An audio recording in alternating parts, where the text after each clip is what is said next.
আমার সাথে বলুন বিসমিল্লাহির রহমানির রহিম। আস্তাগফিরুল্লাহ রাব্বি মিন কুল্লি যামবিন ওয়া আতুবু ইলাইহি লা হাওলা ওয়ালা কুওয়াতা ইল্লা বিল্লাহিল আলিয়্যিল আযীম।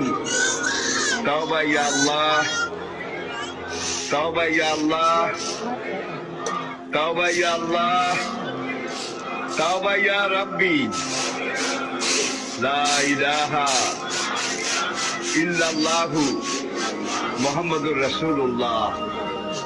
আল্লাহর কসম, পিছনের জীবনে সব গুনাহ আল্লাহ মাফ করে দিয়েছে এই তওবার কারণে, সব মাফ করিয়া লাইছে। আমার সাথে বলুন বিসমিল্লাহির রহমানির রহিম। আস্তাগফিরুল্লাহ রাব্বি